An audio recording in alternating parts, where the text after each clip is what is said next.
I remember going to the Adult Authority Board in Soledad and sitting in front of the board members trying to get released, and they told me, they said, we have a letter of recommendation from the district attorney in your county. And I could see it like it was yesterday in big, bold letters. It said, David Lewis is a hopeless criminal type that should be incarcerated at the state level for the rest of his life.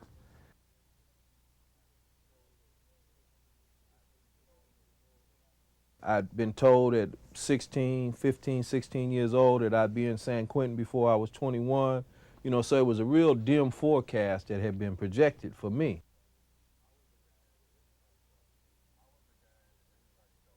I was a guy that everybody thought would be, you know, the bookworm and the nerd and be successful.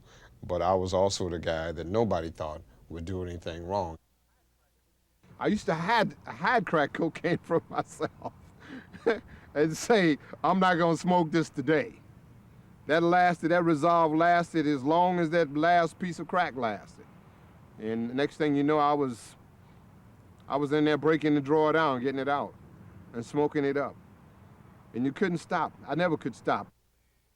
You would have shackles on your legs, and you would also be shackled at your waist, and they would pronounce dead man walking, dead man walking. So it was a constant reminder that your life here was terminal and that you didn't have a long period. So that thought was always with me, that there was a possibility I might die in San Quentin.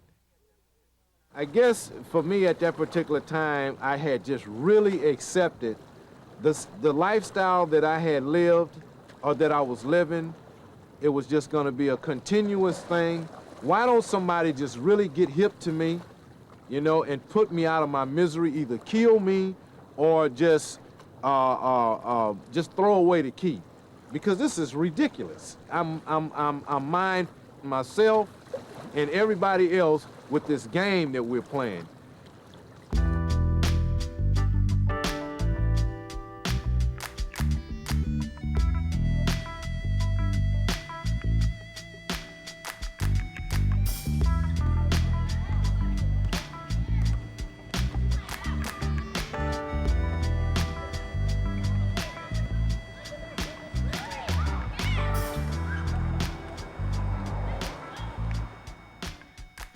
I was a kind of a kid that I didn't have any brothers and sisters, you know, and I could remember the first time that I really realized that it bothered me was I went to spend the night over at one of my friend's house, and he had brothers and sisters, and it was different from when I went home. When I came in the house at night, it's like automatically I had to turn into an adult because the adults was there and they didn't go for no childish stuff, and I had to act like an adult. And it was so different when I went to spend the night over my friend's house.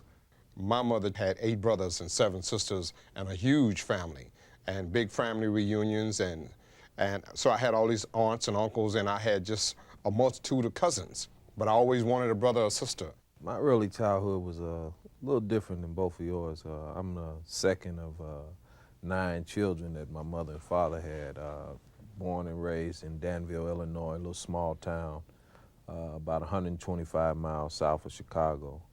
I remember growing up with a lot of family support, aunts and uncles, and I remember the holidays really, really outstanding because everybody would, you know, get together during the holidays, Christmas, Labor Day, those type of holidays, and it was really good experience that I had there. One of the downsides, my father, he was in the Air Force, and you know, I had a good mother and all of that, but I always missed my father because he was usually in town long enough to get my mother pregnant and then go back to wherever his station was taken. Right. So I remember the first 9 years of my life particularly missing my father and always, you know, looking for him and, you know, anticipating him coming back home. Had a lot of aunts and uncles that lived near me. I grew up in the projects in Illinois. And the projects there were a little different than the projects here. In a small town, it was, you know, everybody knew each other. There was a lot of support and family. Right. So even though we were living in the projects, it was a good lifestyle that existed there. Right. And I have very fond memories of that. I grew up in South Central Los Angeles, believing in Mom and the Flag and apple pie and watching the TV shows back then, because my family wasn't well off, but we weren't impoverished either, and we weren't poor. And I recall I didn't get in a lot of trouble as a kid, you know, because I was, I guess, basically what you would call a nerd. And so I did well in school and won the spelling bees in the class and was considered the teacher's pet and stuff like that. I had it easy with schoolwork.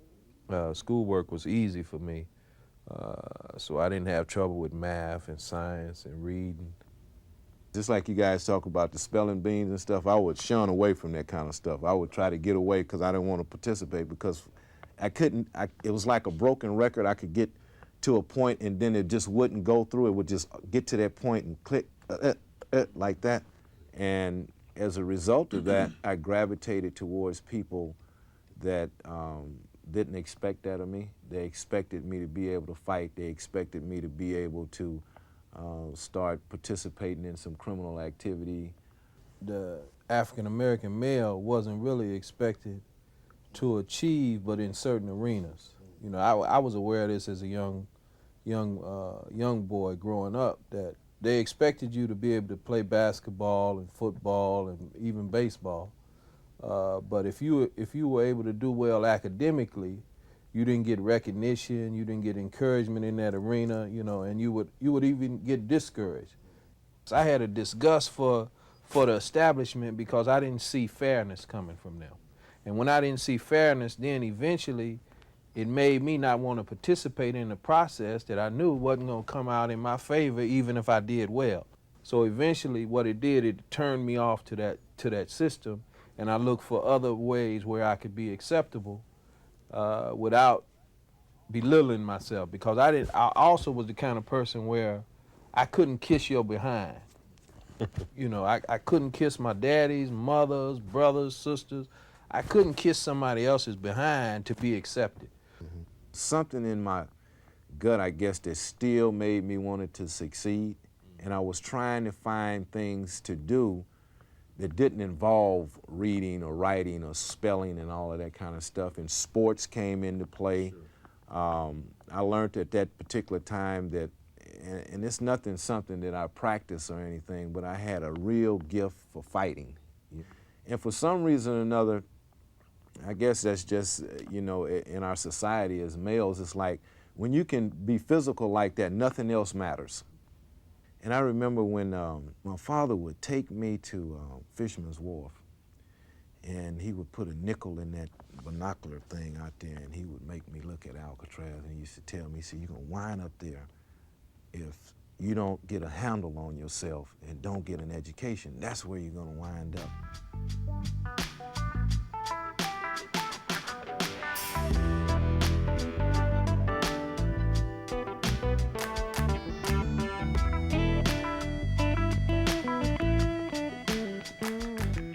I recall at a pretty young age, you know, watching my uncles, primarily my uncles and my father and my grandfather, drinking alcohol, and it was a regular part of what they did.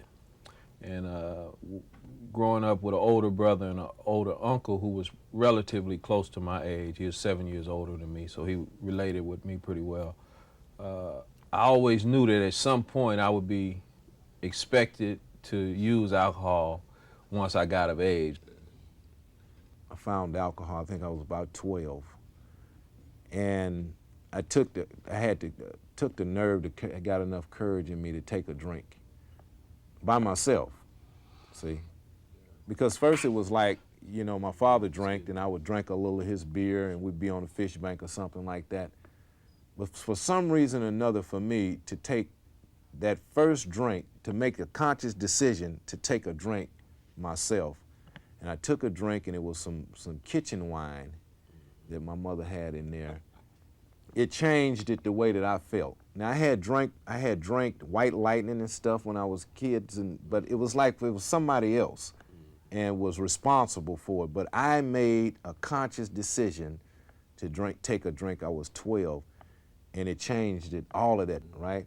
My dark skin and nappy hair, none of that stuff didn't matter after I took that drink, and as a result of that, I continued to try to use anything to change the way that I felt.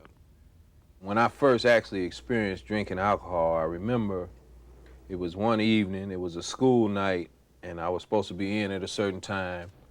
And one of my friends and two girls, they were at the bus stop and they had a fifth of wine. They called me over there, we started talking. We drank the fifth of wine, and before I knew it, I was way past the time that I should have been home. And I was drunk, and I was scared that they was gonna find out that I got drunk. So my plan at that time was to sneak into my bedroom and get in bed and just sleep it off. Right. So at that time, me and my younger brother, who's about 5 years younger than me, we shared a bedroom. So when I climbed up to the windowsill to get into the bedroom, his bed was right beneath that window. And when my stomach hit the windowsill, I vomited all over him. So he wakes up screaming, hollering, and everybody turned the lights on in the house. Busted. You know, my mother comes in and, you know, she's having a fit. And I'm still throwing up, so I end up in the bathroom, and I remember real vividly hugging that toilet and just throwing up and vomit everywhere, and you know. So my experiences with alcohol from the very beginning were real bad. I think the first drink that I ever drank was Rainier Ale, and back in those days, you would, instead of just drinking it nice and you know, cordially and being social about it, what you had to do was prove yourself. You had to drink the whole bottle. You had to long throat it. Yeah. You had to long throat it, as they call, and just drink the whole thing down. And by the time you drank that down, then they started to the point of where you would have to drop 2 Red Devils with it after that. And man, I would be in like another zone completely. I started experimenting with drugs and alcohol, drinking cough syrup and alcohol and smoking marijuana and taking pills. And this went on for maybe 8 months. And then I was arrested for possession of marijuana at 17 years old and sentenced to the California Youth Authority. I did about 9 months. We were going to the Monterey Jazz Festival one year, me and about 6 of us. And we had new cars and all that kind of stuff. We were pickpockets and thieves and stuff like that. And we went to the guy's house to buy the cocaine to take to the Monterey Jazz Festival with us, and he didn't have any. He told us, he said, wait. He said, a guy that's gonna bring it, but you guys are gonna have to wait. And he had some white powder on the table. I said, well, what is that? He said, you don't want none of that. And I reached in it with a matchbook cover and took a couple of snorts, and I saw the look on his face. It was synthetic white heroin, and it was raw. It would take like maybe a 21. And the minute that drug started to drain down in my system, and it felt like my feet was on fire, and then that fire moved through my body, the feelings of being okay intensified more than anything that I had did to change the way that I felt, the feeling of heroin. I fell on my behind enough with the Red Devils and had so many close calls that I thought, well, you got to stop doing it. So I stopped doing it, and I stopped going around those people, and I went back to the straight way and didn't get involved with any kind of alcohol or even drugs until much later in life when I came to San Francisco. I knew that was part of why I ended up in the Youth Authority, was my problem with using and abusing alcohol and drugs. So when I first got out of California Youth Authority, I was committed to a life of sobriety. And I maintained that for about 90 days. But all of my associates, my peers, the people I was hanging out with, the places I was going, that was a routine behavior. So eventually I started indulging when I would party on the weekends and things like that. And then that turned into a drug habit. I started experimenting at that time with heroin, methamphetamines, psychotropic drugs, LSD, mescaline, and I was experimenting with all of those things at that time. I started messing with heroin, and I couldn't get out. I actually could not get out. So I became a bus driver, a bus driver for Southern California Rapid Transit District. And during that time, for 5 years, in that 5-year period, I got a nice apartment in a very exclusive part of town. I bought a Mercedes-Benz, you know, and I had nice clothes, tailored clothes, and I felt proud of my achievements. I consider myself somewhat of a player. I was earning my living honestly as a solid citizen, and everything was going along fine. And I ran into some of my old friends that I used to hang out with, you know, and when I used to hang out with them, we used to smoke a little weed now and then, and that would be it. But these guys, when I run into them again, my old buddies, the next thing I know, they take me to their house and we're in the back, and then we go out into the garage, and in the garage, they pull out the pipe. And this was the first time I used crack cocaine. And the first time I tried the pipe and got that smoke in my lungs. And the guy said, look, you're wasting the drugs, you're wasting the money, let me show you how to do it right. It seems as though there's always somebody around to show you how to do wrong stuff, but there's never anybody around to show you how to do the right stuff. And these people are always your friends, right, that are showing you how to do wrong stuff. I had these kind of friends, and they taught me. I was smoking the pipe and blowing the smoke out, and they say, hey man, you're not smoking a cigarette, buddy. You know, this is expensive shit, man. You need to learn how to do this. Otherwise, just give us the pipe, man. And they showed me, and they say, this is what you have to do. You have to get the smoke in, and then you have to hold your nose, and then you have to hold your breath for like 30 seconds, and then just let it out. And the first time I did that, it was like I couldn't feel the floor under me no more. I couldn't feel my feet anymore. It was like everything changed. The person sitting in front of me didn't look the same no more, you know? All of them look real sinister now. All of them look like they had an agenda to F me over now.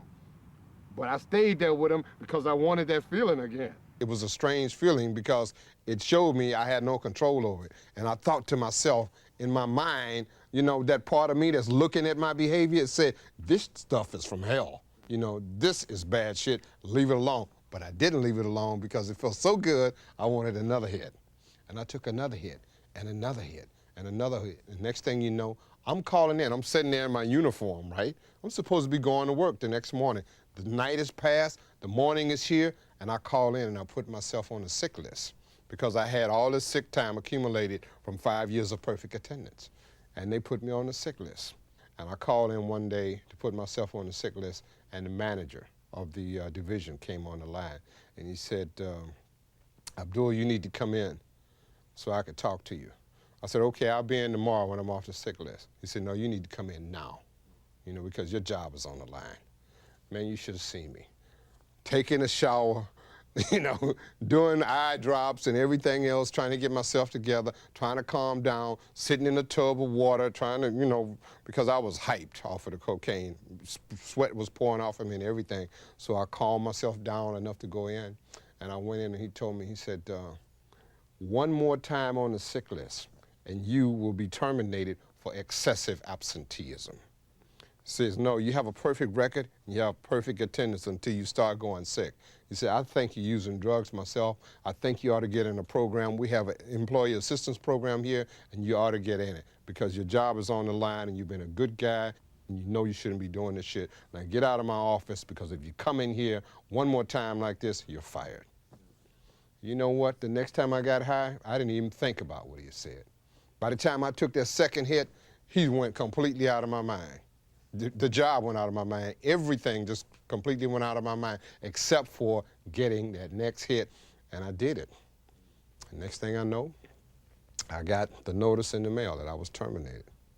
So in the span of a month's time, I went from someone who had a $45,000 a year job, a Mercedes-Benz, a nice apartment, to someone who the car is now gone because they repoed the car for non-payment of the notes over the past 4 months, okay? The department, I'm locked out of the department, the locks has been changed, my stuff's locked up in the department, in the apartment now, and I don't have the job either.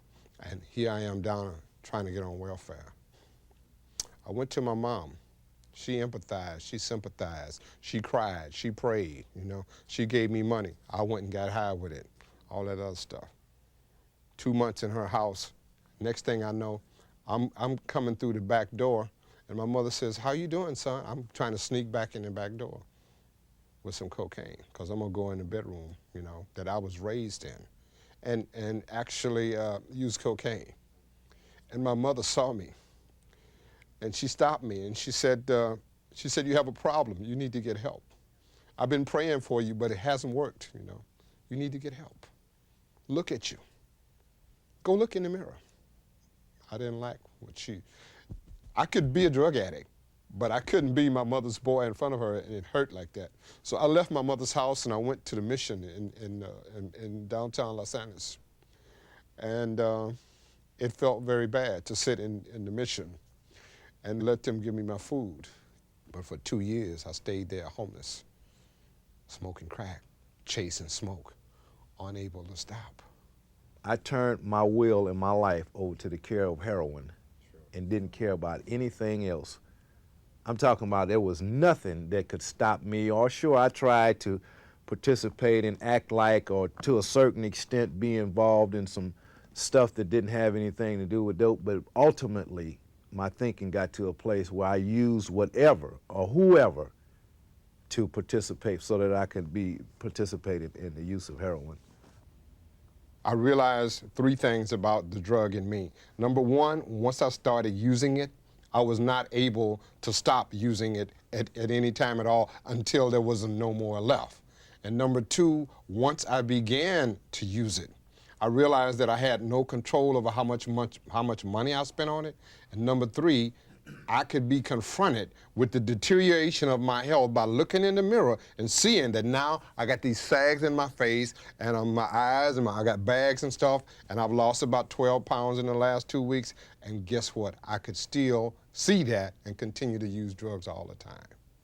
Drawbacks was very physical, and you know, you would have aching bones and runny nose and all of that kind of stuff, and it was a serious situation. You want to feel physically sick. Right. And so I started to really participating in a whole lot of criminal activity. I was scared to sell drugs. I was really scared to sell drugs. It seemed like to me, people that sold drugs, that was a real easy way out. It wasn't no lot of skills in selling drugs. You get some drugs, you put some other kind of cut on it, and you make some more, and you sell it to some people that's less fortunate. That didn't excite me. What excited me was the instant gratification and the adrenaline rush of being able to go into a store, right, and shortchange. To be able to take a person's and turn them, make them open a cash register and turn them to think about something else and go into that cash register. To be able to go into somebody's store or house with a pump shotgun and pump it and shoot it up in the air, and when the ceiling starts to fall on their head, to watch the fear in their eyes, and then they couldn't even see your face after that. They wouldn't, when the police came and say, well, give us a description, and they didn't have a clue. All they saw was that shotgun and that shit falling on their head. That was something that was a real, seemed like to me, it was the skill of being a criminal. Ultimately, what happened, me and 3 other guys were, I think I was 18, and we, it was on a Sunday night, we robbed a gas station down in Sunnyvale, and we got arrested, and I think we got about $156 out of this gas station robbery, and we got arrested, and I remember it was kind of like this, the jail, I went to the county jail, and the jail experience was so new for me till it just seemed like one big weekend, learning all of this stuff, what happens in jail. But reality set in when I stood in front of the judge, and like I said, I was 18 years old, and the judge sentenced me to the California Department of Corrections for the time that the law prescribed. It was prison. You know, it was the penitentiary that I had heard people talk about. It was the penitentiary that my father took me out over and looked at over Alcatraz and said, that's where, you know, you bad people are gonna wind up. And I guess when I realized and acknowledged that drugs had sent me to this penitentiary place, I needed to find out a way not to to participate in it anymore. But what I quickly realized, even in the penitentiary, that I couldn't stop. It's like what you were saying. I couldn't stop. When drugs and alcohol came into the prison, there was nothing that I was involved in or anything that I was doing that would make me not use it, would not participate in it. You know, even though I didn't want to, it was like I realized that this thing that I'm doing is very destructive, and I don't want to do it, but I couldn't stop doing it, you know. And I think I spent, I guess maybe at that time, I spent about 2 years in the joint, and I got out, and you spoke about it, friends, and you know, we have friends, and they have good counseling in the joint. You know, a lot of people don't realize what kind of advice they have in the joint, and they told me, they said, okay, you're getting out, young blood, you're getting out, okay, and don't do this, and don't be with those people, and don't do this, and go over here and do that. Somebody told me, said, well, if you don't do what you did last time, you'll be all right. And I said, that's the one I grabbed home to. It wasn't that I needed to change my life. It's like, just don't do what you did last time, and you'll be all right. So that's when I crossed the line over into trying to sell drugs, because it seemed like they said, well, that other stuff got you here, but if you do something else, you'll be all right. So I started trying to sell drugs. And what happened was I got a grand jury indictment. I sold an undercover narcotic agent $20 worth of dope. And the grand jury indicted me, and what happened, in about 30 days, I was back here. And this time I had a 10 to life sentence, from 10 years to life. 22 years old. And for me, that meant it was over. You know, I saw people that was in this prison that had those kind of sentences, and it was like, they lived like it was no tomorrow. And what happened for me, I came back here and I started to live like that. I started to live like, you know, the tomorrow wasn't promised. I knew within my own self that alcohol and drugs was a problem for me. Because whenever I indulged in them, I find myself in some trouble. And usually it was serious trouble. And I would also get reports about things that I did while I was under the influence that I wouldn't think about doing when I wasn't under the influence. So when I went to California Youth Authority for the possession of marijuana and I got out, I think I remained abstinent for about 90 days. I was still associating with the people who was getting high on the weekends and partying, and that was my set that I was involved in. So eventually I succumbed, well, I'm gonna just get high when we go out and party on the weekends. And then it went from the weekends to every day. Then it went from weekends to when I'm gonna hustle and when I'm going out to commit crimes and make money. And then that became a daily routine. That went on for about 18 months. One day, got up, me and a friend, we started getting high that morning, smoking some weed, drinking some wine, riding around, went down to the high school, lunchtime, got some dope, went and shot some dope, drank some cough syrup. Then that evening, we went to make some money, went into a department store to steal. And while I was committing this crime, I was in the possession of a gun. On leaving the establishment where I was committing the petty theft, a security guard attempted to stop me, grabbed me by the waist, felt the gun in my waist, and panicked and began to try to draw his gun. A scuffle ensued. I ended up shooting him, and as a result of that, I was sentenced to die in San Quentin's gas chamber.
I came to the mission one night, there were no beds.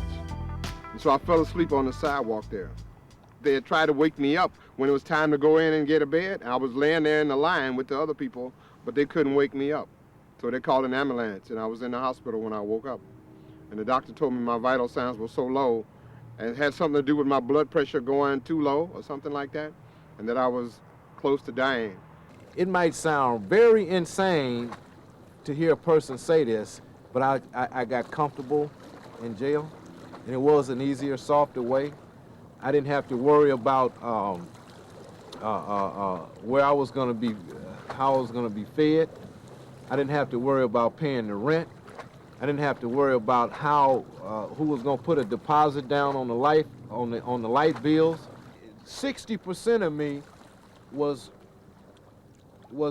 okay with that lifestyle, not to have to struggle, not to have to make rational decisions, not to have to set goals, not to have to see that frustrating look in your mother's face when you don't eat all your dinner. It's like you don't want to eat all your dinner, and do you know how we had to get this dinner? You better eat all that dinner. It was like in there, you ate what you want to, and you walked to the garbage and you throw the rest of that shit in the can and moved on, you know.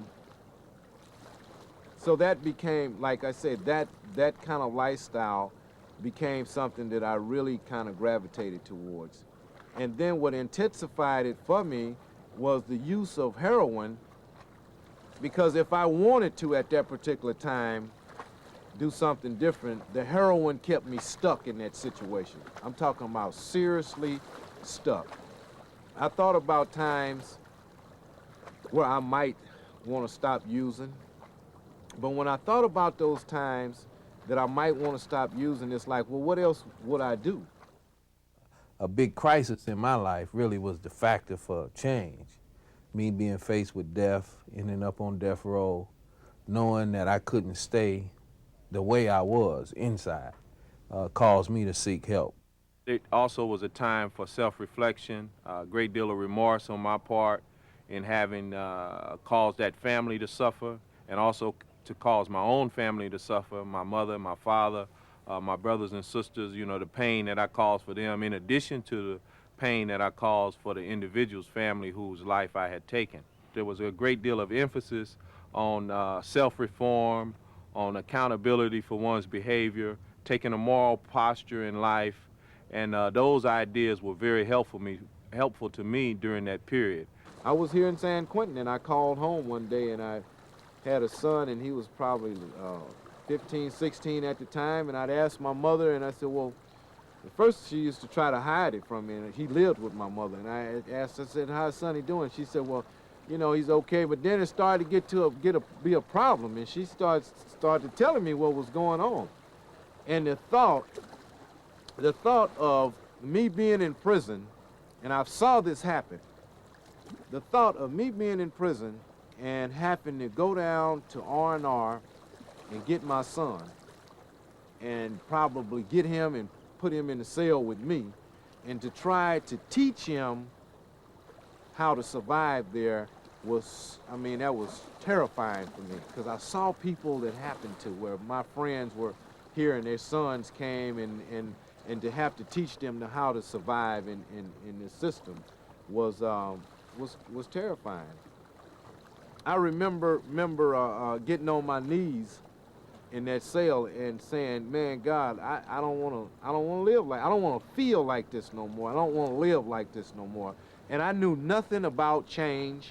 I knew nothing about any kind of processes or programs or none of that kind of stuff. Anytime that any of that kind of stuff was introduced to me, That was not for me. That's for weak people. That's for people that can't cut the mustard no more. That's for people that really shouldn't have been here in the first place. You know, that was my concept of processes and programs and all of that kind of stuff.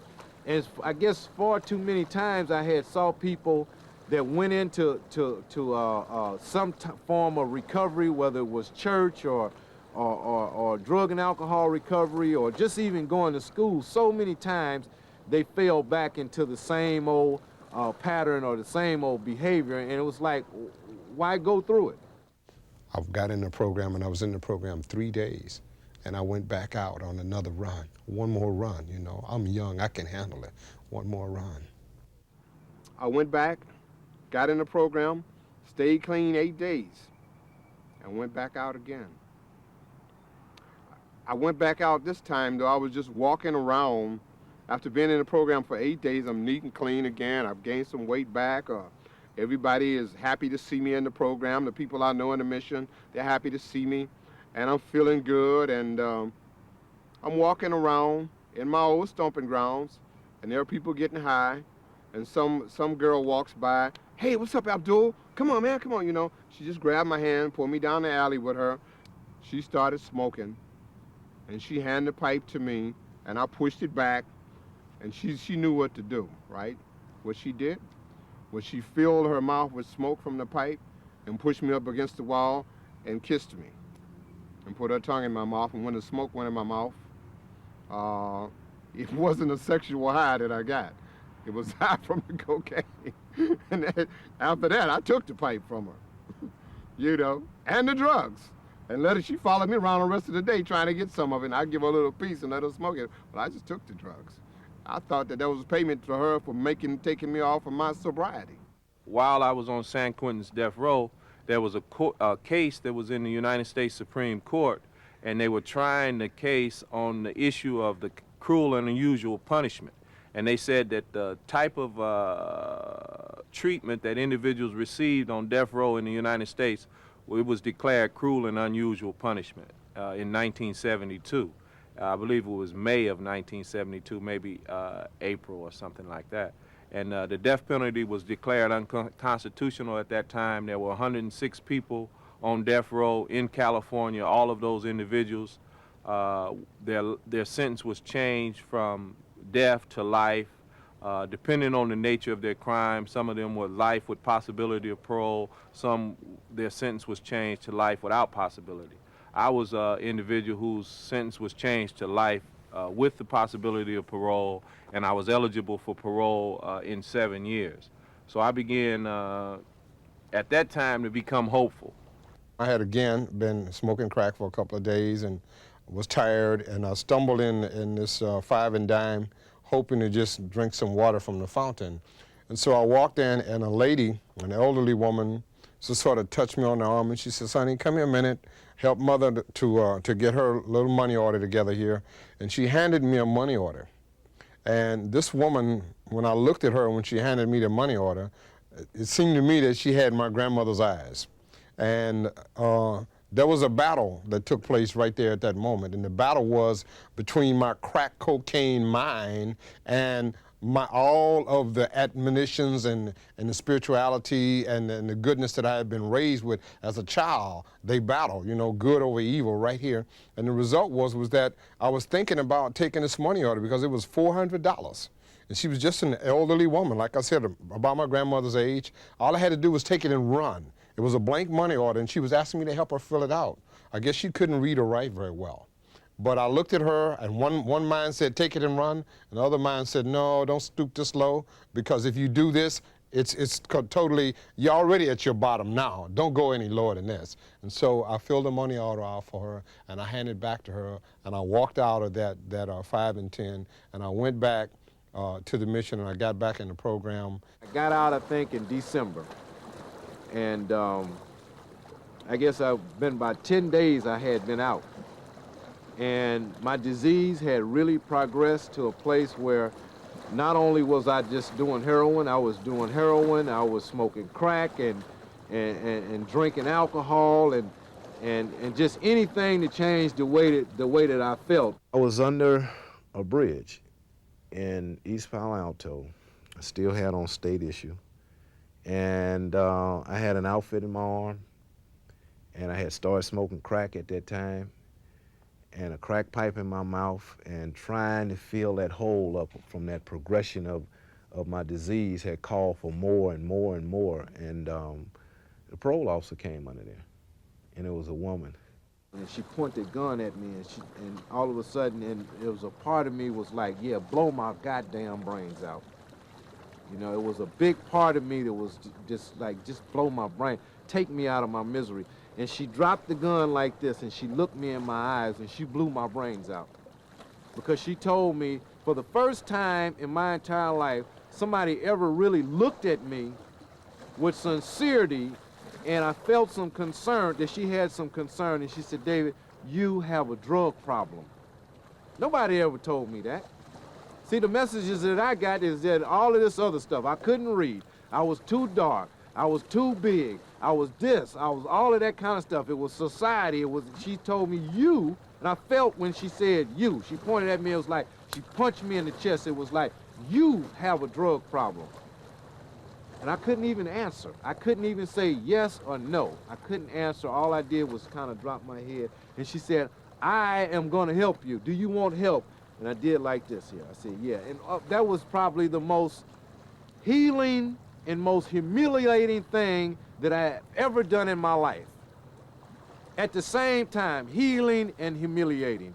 For me to say to her, yes, I want help. Not out of my mouth, not having enough energy and courage to say it out of my mouth, but just to nod my head and allow her to take me where she wanted to take me.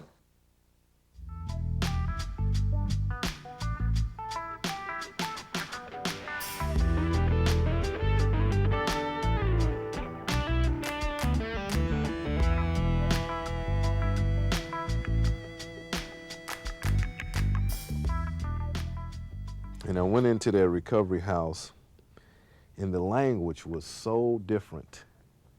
It was like going to a foreign country where you didn't know how to speak the language, and everybody else seemed to be speaking this language. They was talking about stuff like sobriety, recovery, and they had all of these cliches that they were using.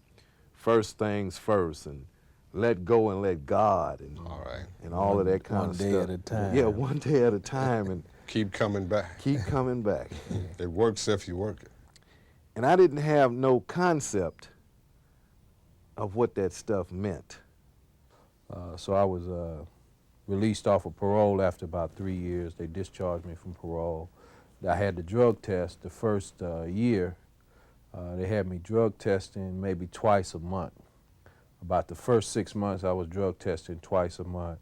Then they went down to once a month. And then the second year, they didn't drug test me at all. And the third year, they didn't drug test me at all. And I was really happy that they drug tested me. Matter of fact, I requested that they drug test me. Many times after getting into the program and being clean for 6 months and even up to a year, many times I would go to sleep at night. You know, I hadn't done anything different than any other day or any other night or drink or ate anything different. But that particular night, the same dream would come back. And it was me, someplace, and somebody had gave me some coke, some crack, and I had smoked it. And it was so good, it was better than any that I had ever had. And the women in the dream were always very beautiful. And in this particular dream, I kept coming back to this place that I couldn't see or find out what it was, but I would always get high. And just as I was getting high and taking that first hit on the pipe, I would always wake up. And in waking up, I was surprised to find that, like, I'm still at the mission. I'm in my bed. I'm not where I was in that dream. And there's no dope, you know? And so again, I had to fight. I would get on my knees and pray sometimes. And the sweat would be pouring off of me, and I wake up and I'm sweating because it was so vivid, it was so real. I could just taste it, you know, my mouth would be dry and white when I wake up. And this incredible urge just comes over you to go out and get this substance. And this was a substance that I already knew that once I began to use it, I was history, that I couldn't stop using it. One of the things that I did when I first got out that to me was a part of my recovery, I refused to go back to my old neighborhood. When I did go back and visit my family and my parents, the drug trafficking was right there, you know. And one of my father's friends, you know, he offered me some cocaine. He said, look, you know, I got this blow, man. I said, man, I don't need that. I don't indulge, I'm a Muslim. He said, that's all right, I ain't gonna tell nobody. You know, so that kind of environment was there. So I didn't want to be in that environment. So I refused to stay there. I left my clothes there for a few days until I could find me a place in another city.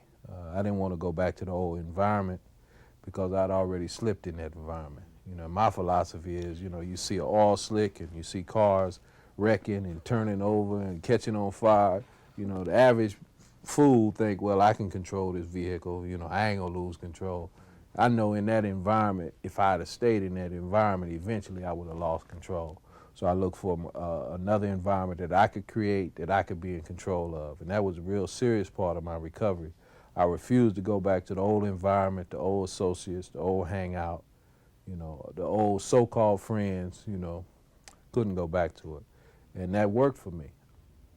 Without help, I'm talking about serious help. And the way that they described it to me is that I had a disease. And for the first, that took an edge off of it for me. It was like, whew, okay, there's a label on this insanity, disease, I can deal with this. I think some diseases can be cured, or they have some medicine, or it can be managed. Maybe this is one of those kind of diseases that I have. Hope God maybe it is, you know. And they said that this disease could be arrested, that it did have a prescription for it, and the prescription for it was the 12 steps of recovery for me, you know. When in the midst of my disease, I often ask myself, am I crazy? You know, you're an intelligent person. You know, you didn't come from a family of dysfunctional drug addicts. Only your uncle there that had that problem, and you swore you weren't going to be like him. Your father wasn't like that. Your mother wasn't like that. You know, why are you like this? Is there something wrong with you? But then I realized that I wasn't crazy. What I was doing was crazy.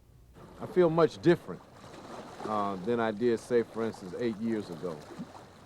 Knowing that after I leave this place right here, that I don't have to go back inside the prison there, that I'm going across the bridge and go to my house and deal with some things that happens out in the free world, things that I had evaded and tried to escape from all my life. And what I found out is that those things are not so horrifying. You know, they're not so terrible. They can't even measure up to the things that being a drug addict or being a criminal that I had to face and by the grace of God, survive. All days are not this pink cloud, you know, but that's a lot of them that are pink cloud. Other instances in my recovery where I had to really just get off of my bed and go to a meeting, you know. There were times when I wanted to just go back and go down that alley where I used to smoke at, or go by that place where I used to cop at, you know, where I used to get my best dope from. Just walk by there and test myself to see if I could do it. And my second thought was, bullshit. You can't do that. You need to take your ass to a meeting.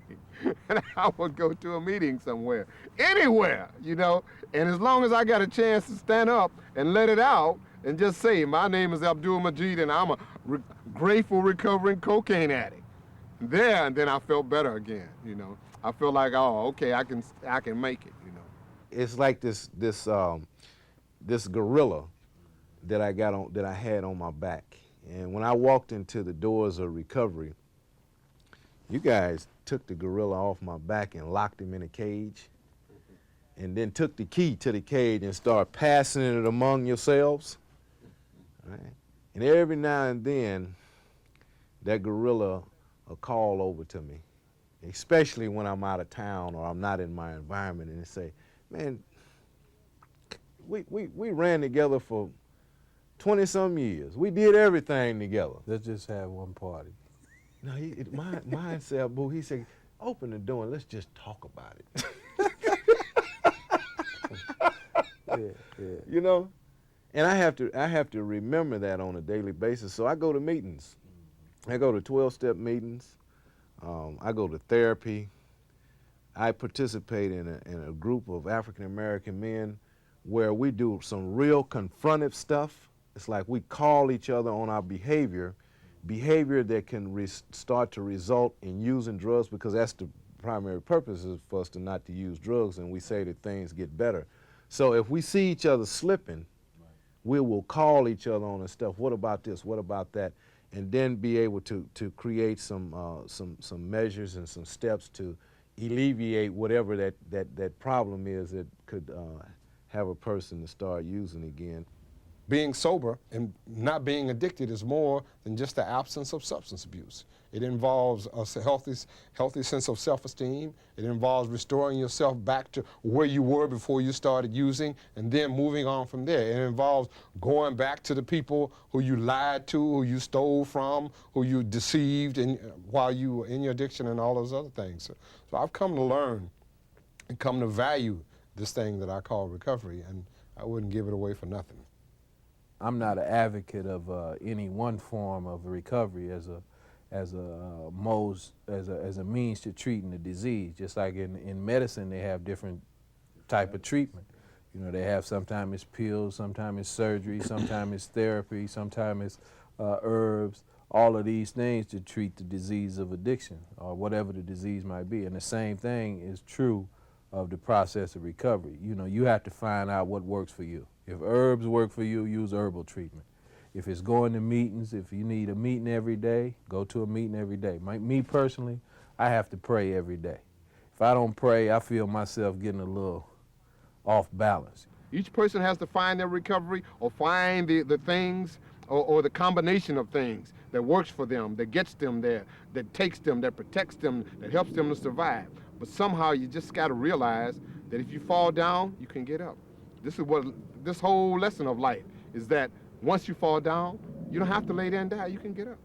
I think I'm an example of hope and possibility, that if an individual has a desire to change, there are people who will help you change. There are circumstances that will open up for you, that will allow you to get in a better situation. And most of it rests on the individual. Life shows up and it gets too much, and it puts you sometime in an OD-like state where it's too much. And the same process has to happen where you have to have somebody to walk you and hold your hand. And I haven't found nobody since I've been in recovery that has laughed at me or has said, oh man, you're supposed to know how to do this. Most people, they say, oh, okay, you know, this is what you need. Because that's the way life is. We need other people, good people in our lives to walk us and help us hold our hand through things. Even though while I was incarcerated and, you know, I had been told that I was going to die, you know, on San Quentin's death row, I didn't give up hope. Even though I was in those circumstances where maybe a person is not supposed to have hope, even in that most desperate situation, I did have hope. And I had a desire to better myself, never to find myself in those conditions again. Something I often say when I'm asked to come into the prisons to talk about the experience of being an African American male. And some would call it a trick question, but I call it truth or consequences. What I say to them is this: how many of you here today listening to me think that life in America as an African American male is like being invited to your own lynching? All their hands go up. And I say, well, if that's how you feel, think about this fact. How many of you went and put your head in the noose that you were lynched with? Did they come and find you and seek you out and lynch you? Or did you go to the place where the lynch was waiting for you and put your head in it? So I'm saying that to say to them, be accountable, be responsible. Don't blame it on the man. The white man didn't make me become a drug addict. The white man didn't put drugs in my hand or a gun to my head. Guess what? The white man didn't get me in the program and get me sober and make me keep coming back. So I would say to them, don't give up. And don't say that you're a victim of the society, because you're a victim of your own weaknesses, of your own frailness. The whole idea of drinking too much or too deeply from the idea or the ideology that you're a victim in the society makes you irresponsible, makes you feel as though everybody else is to blame for your plight in life. No, you're to blame for your plight in life. Whether you succeed or fail is largely up on you. You know, I remember when I was on death row, and I used to sometimes, after I came into my renewed outlook on life and my new faith, and I told people while I was there that I wouldn't die on death row. And they told me I was spacing, I was tripping, and, you know, I was dreaming. But I didn't believe that a person would come to the kind of understanding that I was coming to about the importance of life and the importance of family and the importance of working to make the society better. I didn't think that God would let a person like me die like that. And some of the people who laughed at me and thought I was crazy for thinking like that, they're still in there. I was in Virginia a couple of months ago, and the guy asked me after I got through doing the thing, he said, well, let's go out and have some drinks. And I told him, I said, well, I don't drink. He said, what do you mean you don't drink? Big old guy like you know, you probably could drink 10 men up on the table. I said, no, I can't. I don't drink. He said, well, what do you mean? What happens when you drink? I said, well, I'm allergic to alcohol. He said, what do you mean allergic to alcohol? I said, it makes me break out in spots. Spots like San Quentin and Folsom and the Virginia State Penitentiary if I have a drink here, you know. But to be able to acknowledge that, you know, that when I drink alcohol or when I use drugs, serious things happen. I'm real happy about it. I can brag and say I'm sober and clean for 12 years now. And you couldn't put a pistol to my head and make me smoke a pipe today. But at that time, I mean, you know, you could have put a pistol on me and not stop me from smoking the pipe at that time. So this is the opposites today. You talk about pink clouds, the same sun that I ultimately thought was going to arrive here one day. I had the opportunity, because of the recovery process, because of me being out, showing up, and him seeing me not participating in criminal activity, not selling drugs, not using drugs, not drinking alcohol, or none of that kind of stuff. As a result of that, I took him to an airport and he put him on a plane. He got a full scholarship to Hastings University in Nebraska. And I clearly know that's a result of me changing my life. And I heard him say that one time. I heard him tell a probation officer, the probation officer said, what made you change the course that you was on? And he looked at me and it brought tears to my eyes because he said, my father. If I have a problem, who's going to solve it? If not me, who? And if not now, when?